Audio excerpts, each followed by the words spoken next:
of Orthodox spirituality. Lord, have mercy, Lord, have mercy. A wondrous journey into Orthodoxy. Lord, have mercy. Prepared and presented by Angeliki Antonakou Lekea.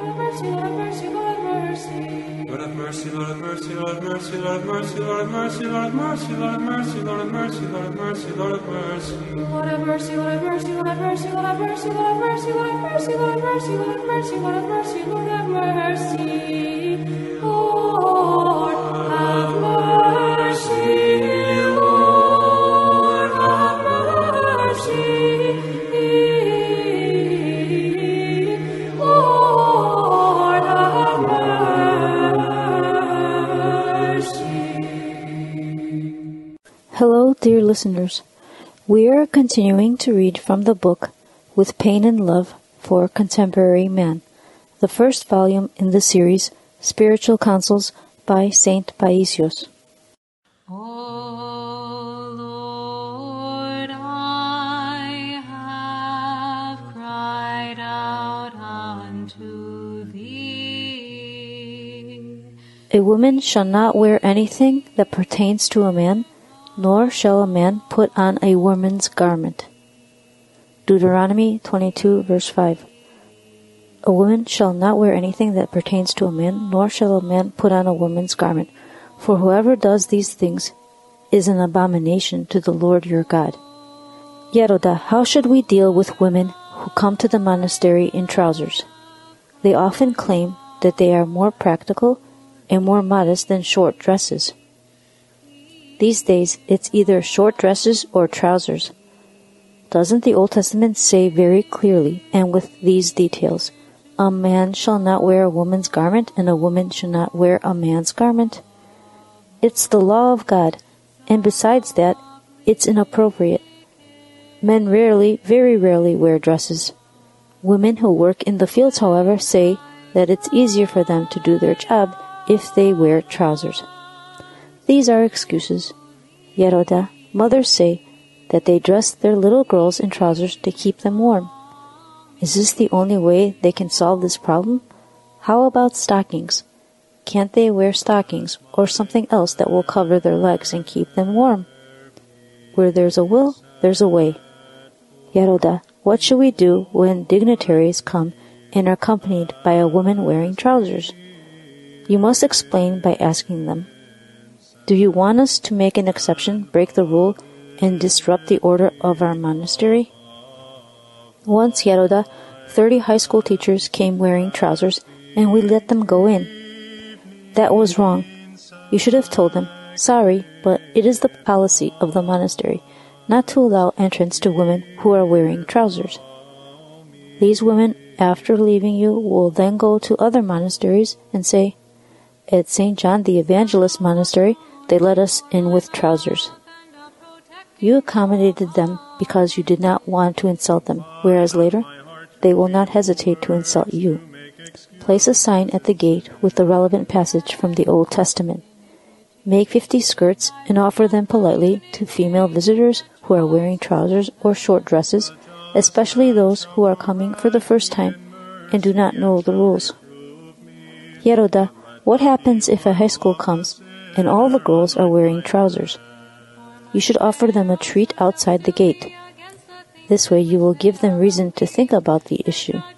Or if they call in advance to notify you of the visit, let them know that women, either teachers or students, are not allowed in if they wear trousers.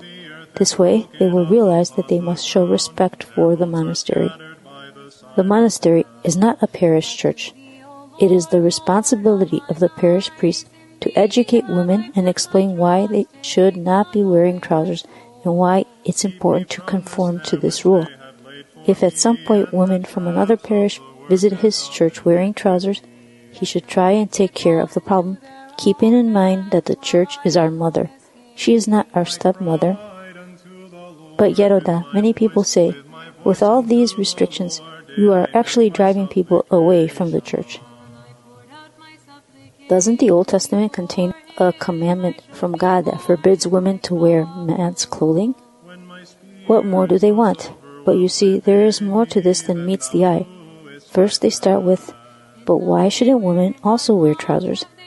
And then, in the end, you'll hear, why shouldn't atheists be allowed to serve on the parish council, since it is the people who make up the church? If they get their way, the fate of the church will be in the hands of atheists. They will start removing one thing after another, and in the end, they will turn churches into libraries and warehouses. Why not remove this? Why not take away that? What can you say? When half-naked tourists come to the monastery, they should not be allowed in under the pretext of collecting money to assist in providing clothing for the poor. This is a scheme designed by the devil, who wants to alienate the monk from God's blessings and secularize him, making him indistinguishable from those who live in the world. However, a monk who has abandoned the world and is truly in exile for the sake of Christ will become rich in virtues. Yaroda, when you were at Stomion Monastery, did you have to post signs for tourists?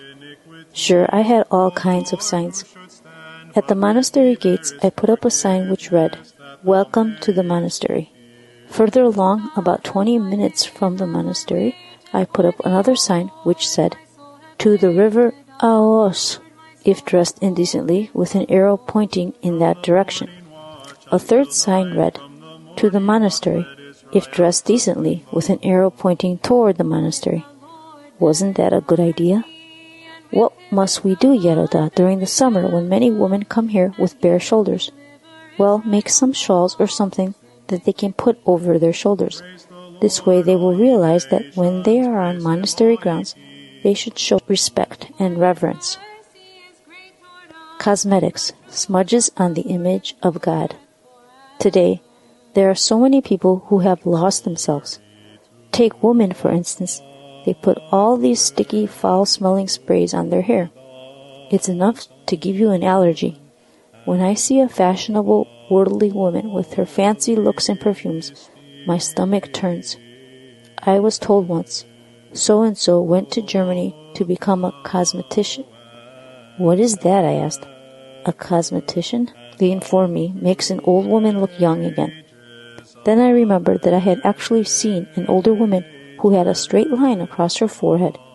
So I asked someone who knew her, "Poor soul, what's the matter with her?" "Oh, it's nothing," I was told.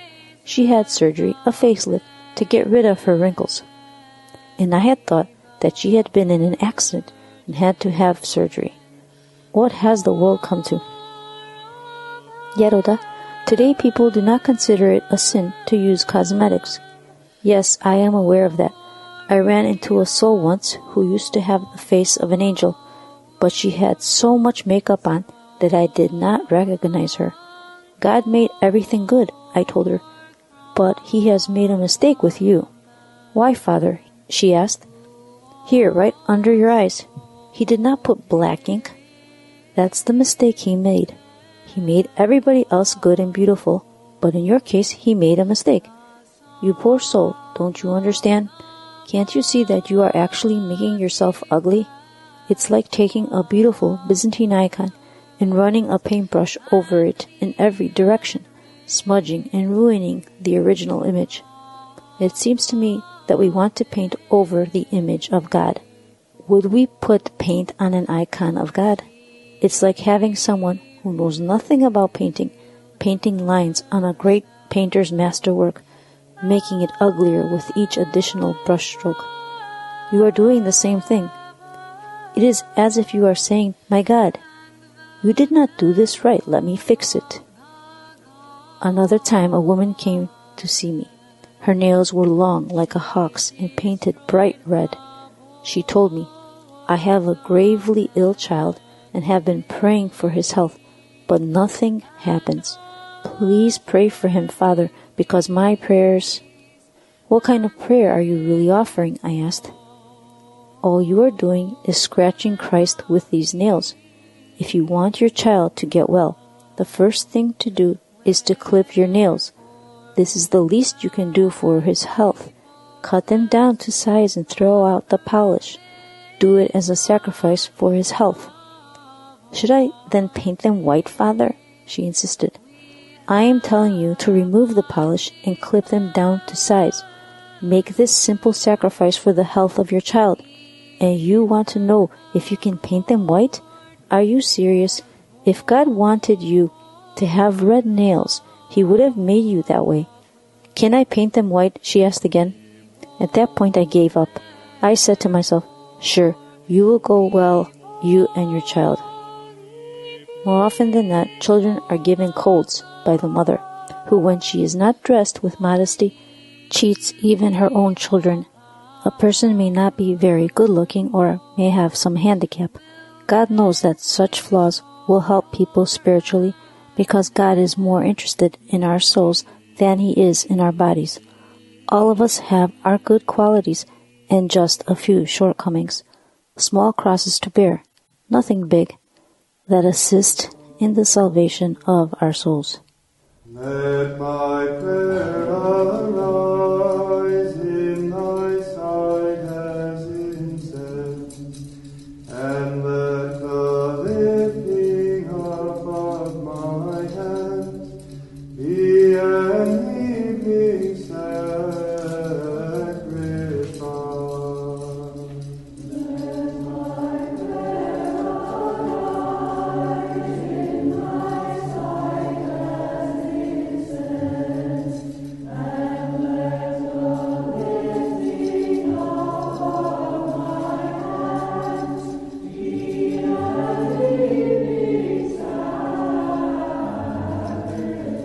Part 4. The Church in Our Times. The Church is the Church of Christ. He is the one who governs her. The Church is not a temple built with stones, sand, and mortar by the faithful and burned down by barbarians. The Church is Christ Himself. Chapter 1. Education. The Greek Language. Yeroda. Why did they abolish the accent marks? Don't you see that letters are like people? Just as people these days won't accept what they are told and throw out all rules, so too are letters doing away with their accents and circumflexes. The way everyone hurries about, they can never come to a full stop. You should see what some people write. I was reading a modern Greek translation of the New Testament the other day.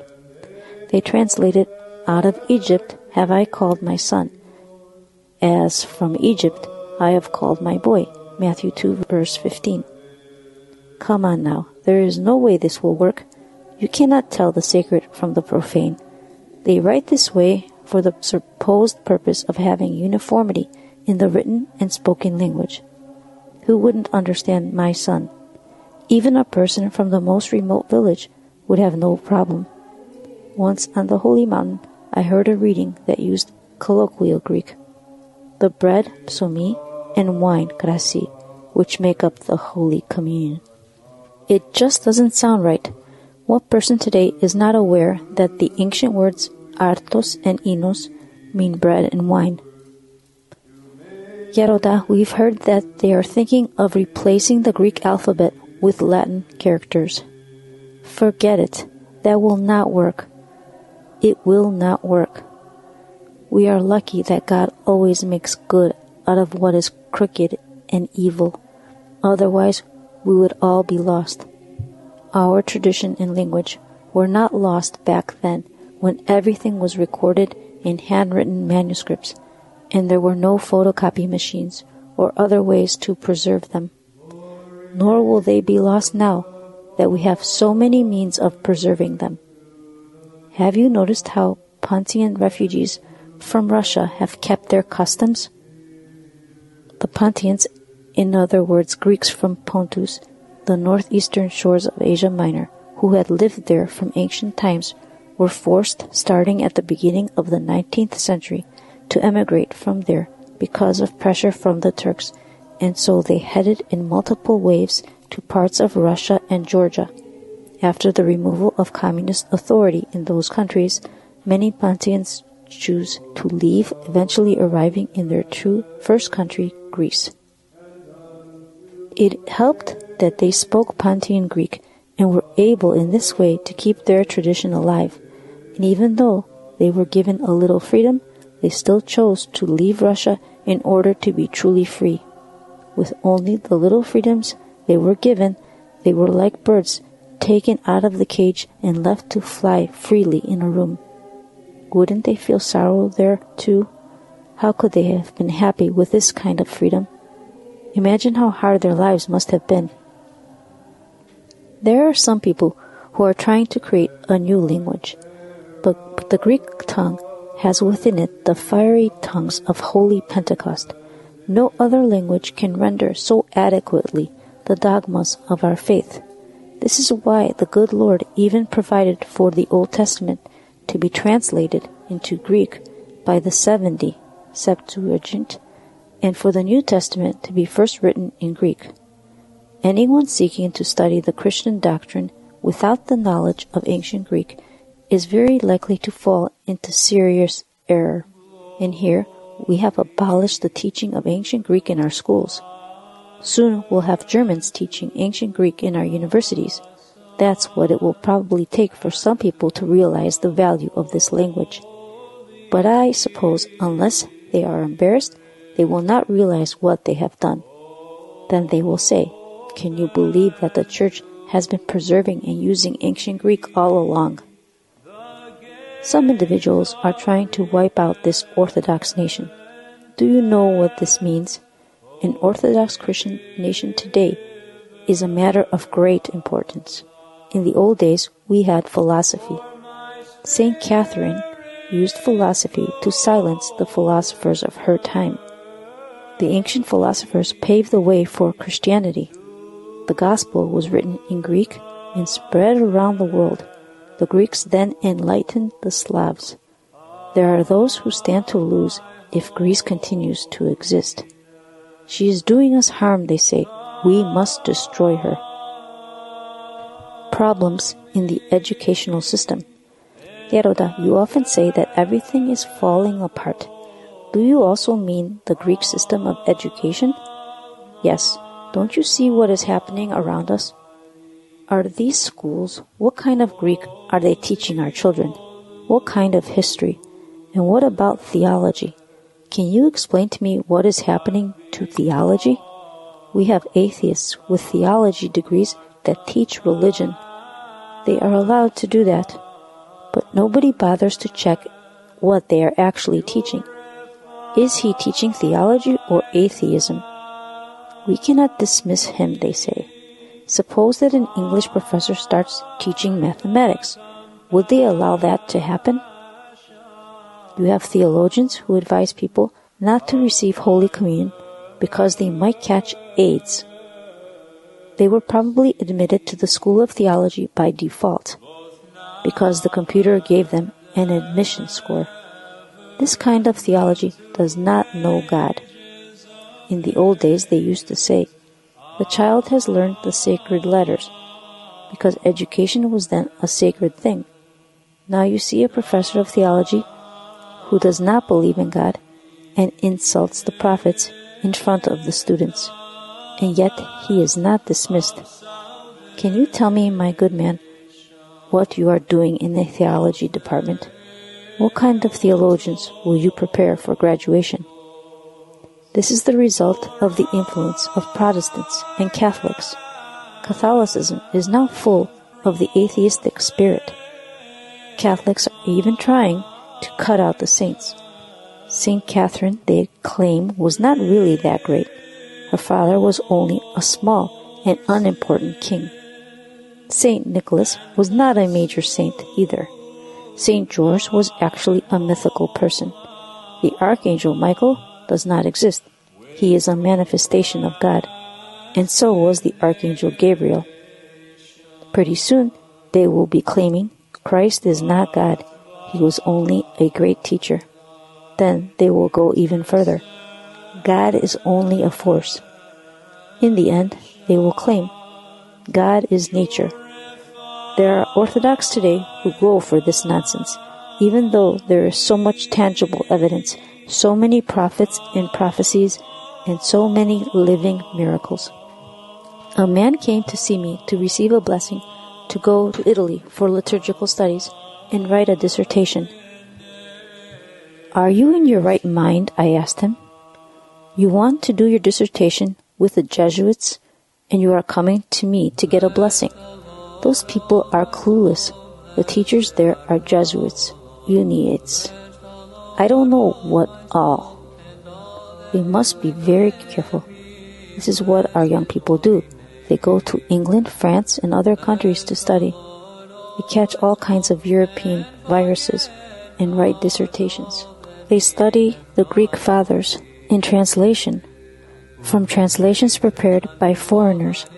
Sometimes the translators, either because they could not correctly render the meanings and nuances, or because they had made a calculated decision not to, added their own erroneous notions. Our own Orthodox scholars, who have learned foreign languages and studied abroad, catch these foreign viruses, these erroneous notions, and then they bring them back here when they return, and even go on to teach them. Of course, if one is careful, it is easy to separate the gold from the amber. Yerota, young people who are close to the church but have to go abroad to study because they were not admitted to our universities, often lose their faith and stray from the right path. I will urge individuals that I know in higher education to establish a few more universities in Greece so that our children will not have to go abroad to study. They should study here. In this way, no children will remain abroad, nor will their parents have to spend a lot of money, and the country will save on currency. I always say to young people who are going abroad to study, if you want to, go, but be careful not to lose your faith. Take only their expertise, and most importantly, don't forget to come home to our homeland. Greece is waiting for you. You owe her your help. Stay close to the Greek people. Help all those poor souls who would otherwise have to go overseas to find a doctor or a specialist.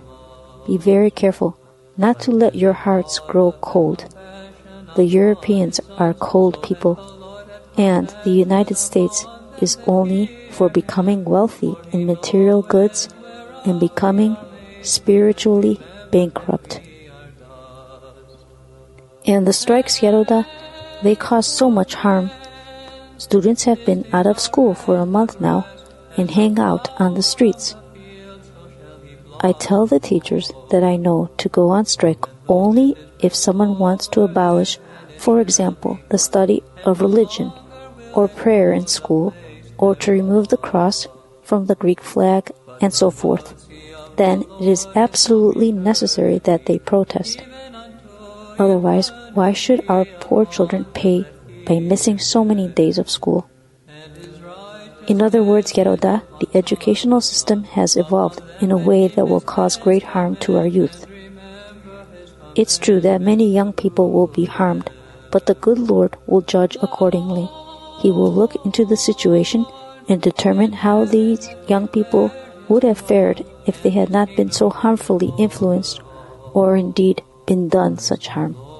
However, it is we who must pray fervently for the poor children so that God will intervene and keep them from harm and grant them spiritual health so that they will acquire virtues.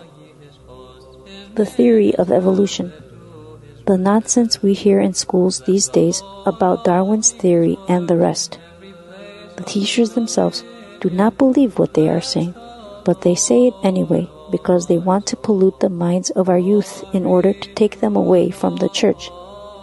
A man said to me, let's say that the soil contained various substances and microorganisms, and God took these and created man. You mean, I replied, that if those elements did not exist in the soil, God would not have been able to create man? It would have been very difficult for him, right? Well, can't we say, he continued, that he took some things from the monkey and perfected them? Are you suggesting, I replied, that God cannot create the perfect creation, which is the human being, something for which he dedicated an entire day? That he needed to have some spare parts? Why don't you read the prophecy of Job from the readings for Holy Thursday to see what is written? Job 38, verse 14. God is speaking to Job.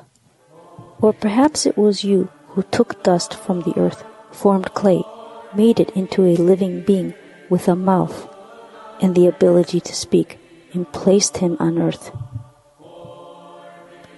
To begin with, science does not exactly accept our kinship with monkeys. Human beings have gone to the moon, and what have monkeys done? In all these years, have monkeys evolved enough to build a bicycle or at least a skateboard? Have you ever seen a monkey on a skateboard? Of course, you can teach him how to ride one, but that's not the same thing. Anyway, the man would not give up. He kept saying, "Let's assume this," or "Let's say that." I ended by telling him, "Don't say anything. At least then you will be more certain." The theory of evolution was being taught by a university professor.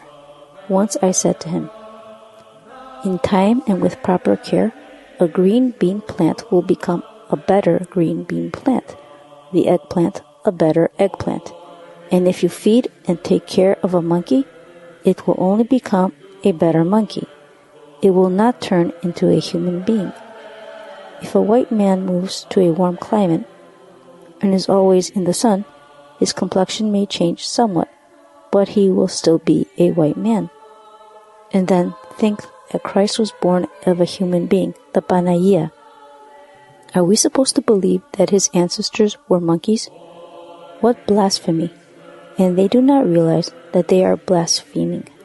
They throw a stone and do not bother to check how many heads they have cracked. All you hear from them is, "My stone went farther than the other fellows." That's what they do today. They marvel at who can throw a stone the farthest, but they care nothing about the many heads that their stones will crack. Yeronda, some people think that these theories will help bring Marxists to the church. Well, maybe a few Marxists will come to the church at first, but then they will form a party and start giving orders. At this time you will go to church, at that time you will not go to church. Now do this, now do that. They will make rules for everything. And in the end, they will say, "Who told you that there is a God? There is no God. The priests want to fool you." This is what will happen. The Marxists will use these well-intentioned Christians to achieve their own goal. Those Marxists who have a good disposition will come to the church, repent, and go to confession. Those who do not have a good disposition will never change.